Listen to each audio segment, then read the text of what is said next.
Good evening, everyone. Welcome to my channel, Bhavya Astro.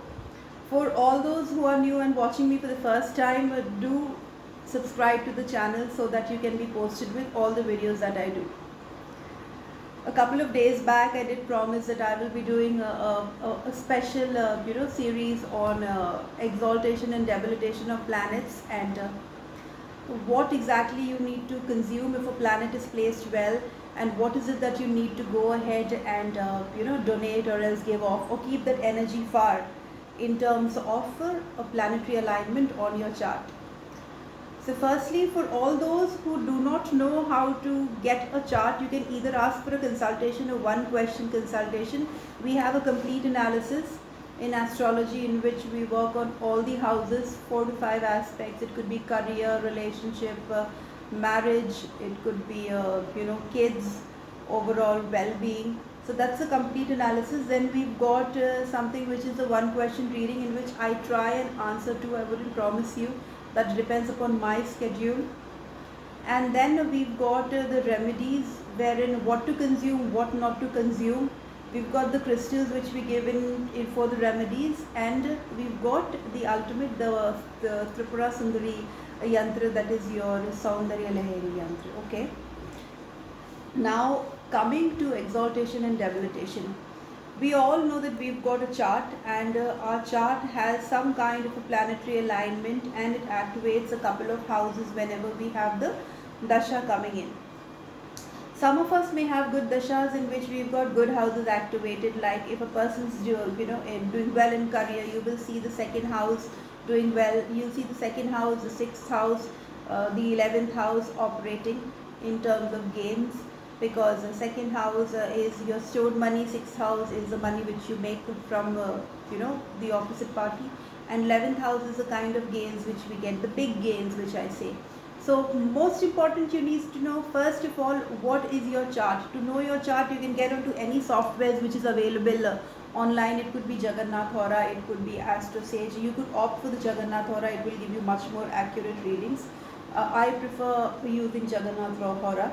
Now in Jagannath Hora, what you need to do to know your chart and knowing your ascendant, you need to put your time of birth, date of birth and place of birth, after which you put in your coordinates for the place where you're born and your name, and you can save. On the first page you will get your birth chart, your KP chart, your dashas and each and everything. What you need to do, know what is your ascendant. Say for example, you've got number 1 in the first section, which is exactly opposite you, the first block which is opposite you, that is your ascendant. So if you've got 1, that means you're an Aries ascendant. Now very important to know, like we get a lot of calls with people saying that ma'am, we do not know which planet is good and which planet is bad. So as I've already told, there is something which is known as planetary significators or as a house significations. So when you go on that page, you will come to know what Jupiter is signifying. Say you are on a Jupiter dasha, and Jupiter is signifying houses number 2, 6 and 11, or Jupiter is signifying houses number 1, 6, 11. So you know that Jupiter is signifying these specific houses. Okay. So now what exactly these houses are and how exactly would you get benefit from it? Whenever a dasha runs, you require to know firstly what is the dasha. To know the dasha, you need to know your chart. If you're not too tech savvy, or else you're not used to getting charts or else doing it, you can always get in touch with us for a complete reading. Once you know your chart, you will know planets in exaltation and planets in debilitation. It is very important to understand exaltation as well as debilitation. Now exaltation is when a planet gets that kind of dignity. Say for example, if I have a good Jupiter, that means my Jupiter is in the sign of Cancer. So if you want, you can write it down so it gets easy. Once you have the software, once you have an understanding of your chart with all the sections and with all the detailing on that, then you will know what exactly am I speaking about. So if I have a good Jupiter, that means my Jupiter is in the sign of Cancer and it is in dignity, that means it's good. Now which houses it is activating, that is not my point over here. You need to know first of all how well is my Jupiter placed. Secondly, you need to know what is the sign of debilitation. The sign for debilitation will be the sign of Capricorn. The exact opposite sign to it would be the sign of debilitation. So now, firstly, I'll run you through all the planets with its exaltation, debilitation, and what you need to consume and avoid in terms of exaltation or else debilitation. Now, starting with the planet, we'll do Sun first. Now, Sun is exalted in Aries and it is debilitated in Libra. So, Aries is a 1 number and Libra is 7 number. So, for all those who have a very prominent or else a good Sun placed on the chart, that means in the sign of Aries, we're not talking about the houses here, I'm just talking about the sign here. So, whoever has SU written in 1, that means the Sun is placed in Aries and it is exalted. Now, we are not talking about which houses it is activating. We are not talking about which houses Sun is activating. We are just talking about which sign Sun is sitting in. So, you come to know the debilitation or else the exaltation of that planet. So, here Sun is exalted in Aries and Sun is debilitated in the sign of Libra, that is number 7. Now, if you have a good Sun, a powerful Sun placed on your chart, if you have a good Sun and a powerful Sun placed on your chart, that means in the sign of Aries or else in any of the friendly signs. We will not do the friendly signs now, we will just do the sign of Aries. So, Sun is what? Sun is the eastern zone of your house and Sun is wheat. When we are talking about grains, the most important consumption in grains, that is wheat and rice. So, Sun is your wheat. So you can always store good amount of wheat and keep in your house, and if you even know that which direction, like Aries would be the eastern zone, so in the eastern zone you can always go ahead and keep good amount of wheat as stored. You can use from that, but you can always refill it. Now, people who are having issues with the Sun, say you have a debilitated Sun in the sign of Libra, avoid consumption of wheat on a regular basis. Check your chart if you have a moon exalted. You can check always both, because see, in some of the states we consume more of wheat, in some of the states we consume more of rice. If you go to the southern part, it's more of rice. If you go to the northeastern part, it's more of rice. So see your chart and see whichever planet is giving you a more auspicious result. Like for example, for Sun I've told you it's wheat. Secondly, if it is debilitated, you will always give it off. So whenever you are donating, say on a Sunday, you can go ahead and donate wheat. So what will happen? You are automatically decreasing the debilitation. The niche power which it has, you are going ahead and you are decreasing it. Okay. Secondly, you will not at any time, you will never ever go ahead and take that product which is debilitated, or else give off that product as a gift, or else as something which you'd like to give somebody or donate, if the planet is exalted. Going to moon is water and moon is rice. Anybody with a good moon, that means in the sign of Taurus, moon is exalted in the sign of Taurus, that means in dignity, that means it's good in the sign of Taurus. Taurus, the direction is northwest. So make sure your northwest is good, and make sure you have good quantity of rice, specifically the basmati rice. The better the moon, the better the rice consumption in the house, the better the wealth. Do not use broken rice in your house. If you have a good moon, you will be spoiling your moon and you will be spoiling your wealth. If you have a bad moon on your chart, or else a moon which is conjunct or else giving you issues, or else in the sign of Scorpion where it gets debilitated, then is when consumption of rice should be less, consumption of milk should be less. So when you're donating, you can donate rice, you can give off milk to the people who require, or kids who need milk. So your moon automatically will become powerful. You can offer water, you can always offer water to a Shivling also on Mondays if you're running through a moon dasha. This is a very good remedy, and leave for money and come back. So that's a remedy for moon. Going to Jupiter. Now Jupiter is the Karaka for wealth, they say, but on every chart it differs. So now when we are talking about Jupiter, the sign of exaltation is Cancer and the sign of debilitation is Capricorn. Sign of exaltation would be Cancer, that is number 4, exaltation, and debilitation, the sign of Capricorn, that is number 10.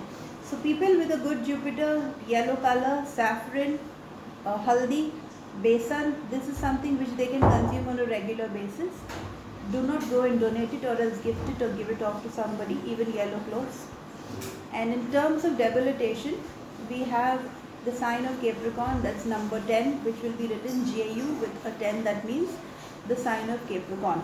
Now in the sign of Capricorn, when you have Jupiter, then is when you will donate, you can donate saffron, sweets made up of besan or besan itself, the chana dal, the yellow gram dal, as well as haldi. So this is something which you can donate on a regular basis to make your Jupiter, the results of the Jupiter to minimize. Now moving on to Mars. Mars is exalted in the sign of Capricorn. It's just opposite as Jupiter. Exalted in the sign of Capricorn and debilitated in the sign of Cancer. Now exalted in the sign of Capricorn, you don't need to actually enhance Mars, I would say, because your Mars already is in dignity.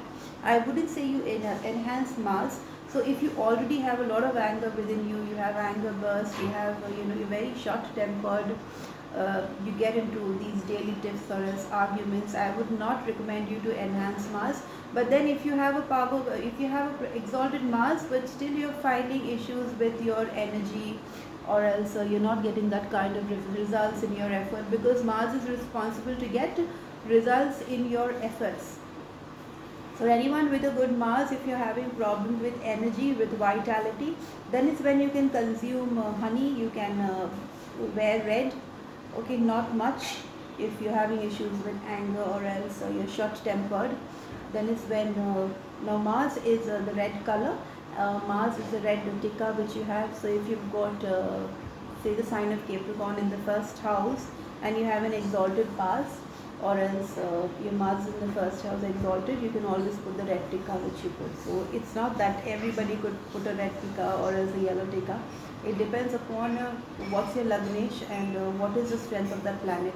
Talking about debilitation for Mars, now Mars is also sugar, so buying sugar or else consuming too much of sugar or else even sweets, Mars is also sweets. You need to be careful in terms of a debilitated Mars. With debilitated Mars, do not take sweets from others. Okay, try and avoid taking sweets from others. Might as well you should give it off. Whenever you meet somebody, you should always give some sweets rather than taking it. Now the same goes with honey, so you can always donate honey rather than consuming honey. Moving on to Venus. Venus is exalted in the sign of Pisces and debilitated in the sign of Virgo. Now Venus is all the luxurious, the branded perfumes, the branded clothes. Venus is pure ghee and curd on a regular basis. If you've got a very good Venus, a prominent Venus, consumption of these two things are very, very important, and it's always there in your day-to-day life. Like most of our North clients would be used to giving their children pure ghee on a regular basis, or else consumption of curd on a regular basis. So make sure you see the alignment of Venus on your chart. If Venus is exalted in the sign of Pisces, that's number 12, then is when you can consume this on the regular basis. Say Venus is not exalted but it's in a debilitation sign, that's a sign of Virgo. Avoid consumption of curd on a regular basis. Avoid consumption of pure ghee. So if somebody is given you a remedy for yoga or else for any of the practices that you are following in which you have to consume a spoon of pure ghee on a regular basis, then is when you would be having a problem here when Venus is in debilitation. Talking about exaltation, so all the branded perfumes, the luxuries and the luxurious goods and the precious things, even diamonds. So with a good Venus, you can wear diamonds. With a debilitated Venus in the sign of Virgo, you should avoid all these things which I mentioned, and also diamonds, especially the solitaire. Coming to Mercury, Mercury goes exalted exactly opposite to Venus. So if Venus is Pisces and Virgo, Mercury would be exalted in the sign, its own sign, that's Virgo, and debilitated in the sign of Pisces.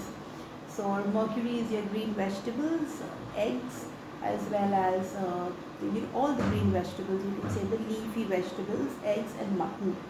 Talking about an exalted Venus, you can consume exalted Mercury, you can consume all these things, and the green color clothes which we wear. And if you have a debilitated Mercury, then is when you should avoid green vegetables or else the leafy green vegetables. Now you may have a question that most of your doctors or else maybe somebody's advised you to only put yourself on green vegetables. There are other sources also to get that kind of vitamins which you require. So what you can do, avoid that and substitute it, or else if it's very essential, do not have it on a Wednesday, because that's the day for Mercury specifically. Every planet has a specific day. I'll try and cover it on the in the other video so that you can understand. So we've done Mercury over here. So if the planet is good, we consume it. If the planet is not good, or else lower in dignity, then we go ahead and we donate it or give it off. Because here the concept is what we need to understand, the logic behind it. If a planet is powerful and positive, it will give you the positive energies. However, if the planet is not powerful, not in strength, not ready to give positive results, why would you consume it and create a problem for yourself? Now we've done Sun, Moon, Jupiter, Mars, we've done Venus and Mercury. Let's come to Saturn. We will do Saturn and we will do Rahu, Ketu later. Saturn we will do. Now Saturn goes exalted opposite the Sun. So Sun was exalted in Aries. Here Saturn goes debilitated in Aries. And exalted in the sign of Libra, exactly opposite to the Sun. Okay. So most of the planets, if you divide them in pairs, you will see Sun is opposite to Saturn, Venus opposite to Mercury, Jupiter is opposite to Mars. So we've got 3 sets over here. It's just the signs get changed. Okay. So for Saturn, it is a black color. It is a mustard oil. People with a debilitated Saturn should not consume or make their food in mustard oil. A must. So you need to know, most of my clients towards the north, they are used to consuming mustard oil on a regular basis. Go for a much healthier choice, or else an equally good choice, rather than harming your health by consuming something with that false notion. Okay, the mustard oil is good, so you should consume it. But here, if Saturn's malefic and Saturn is in a debilitated state, the same mustard oil will create a lot of health issues in terms of your bones, your nervous system. So here mustard oil, as well as a black color, the black urd dal which you consume. You will not consume the black urd dal, the white dal which you make. The South Indian food, the idli, dosa and all the South Indian food, that is Saturn again. Then iron, and specifically oil. So anytime when you have a Saturn debilitation, this is what you don't need to consume and buy, or else take it from somebody. But yes, with a good Saturn, you can consume all these things, or else you can buy all these things yourself, and it's not going to harm you. Okay. For Rahu and Ketu, we will do it later. Now days for every planet is Sunday is for the Sun, Monday is for the Moon, Tuesday is for Mars, Wednesday is for Mercury. Then we've got Thursday for Jupiter, Friday for Venus, and Saturday for Saturn. At times when I speak a lot, I tend to forget. That is normal, I guess. So what you can do, make a note of it, understand your chart, your lagna, and then whichever planet is good and bad. Rather, like I get people saying, oh, Jupiter, ma'am, you're saying Jupiter is debilitated, but somebody asked us to wear a very huge yellow sapphire or else a topaz. So how good is it? So I directly asked them to go ahead and remove it, because it wouldn't cause that kind of positive results which you want. It's not going to cause any kind of benefits. It's going to give you problems. So always keep a planet far which isn't that good, and always try to always keep a planet far which isn't that good, and always try to consume or else get the planet into your life which is placed well on your chart. Another important thing is, at times there are planets in exaltation, as well as you see that say for example your Jupiter is placed in the 12th house. Okay, Jupiter is placed in the 12th house in the 10 number sign, that's Capricorn.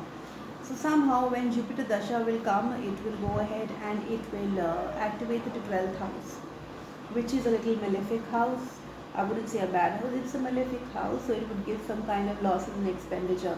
But now when you check in the cuspal chart, you do not see the 12th house, you see the 11th house active. So you have a 2, 6, 11 active over here, but still the client is complaining that ma'am, we're facing losses. This is just because on your Lagna chart, the natural chart from birth which you have, your Jupiter is actually in the 12th house. Here, just because of the degree, if it is showing the 11th cusp, that does not mean you would always get gains. So you will get mixed results of the 11th and the 12th house. So here, if somebody tells you go ahead and enhance Jupiter just because 11th cusp is active, say a 2, 6, 11 and 12. So what's happening over here? You have the wealth house as the 2, the 6, 11 and the 12 also active. But you will not go ahead and enhance this Jupiter.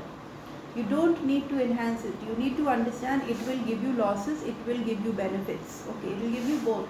But you don't need to enhance because on your birth chart, the natural Jupiter is in the debilitation state in the 12th house. So you leave it the way it is and you just follow this basic principle of enhancing good planets and controlling the weaker planets. I hope you liked this video of mine and stay tuned. For all those who are getting in touch with us for the yantras on the Relay Yantra, a small update from my end is whenever you get in touch with us, with me for the yantras, I would like to see your chart first. Either you do a complete reading or else a one question reading, after which you can go ahead and ask me for the yantras or ask me what is it that I would suggest you in terms of crystals or yantras, and then I would make a combination and give you as per your chart whatever is required. So keep in touch, stay tuned. God bless you. Hope to see you soon.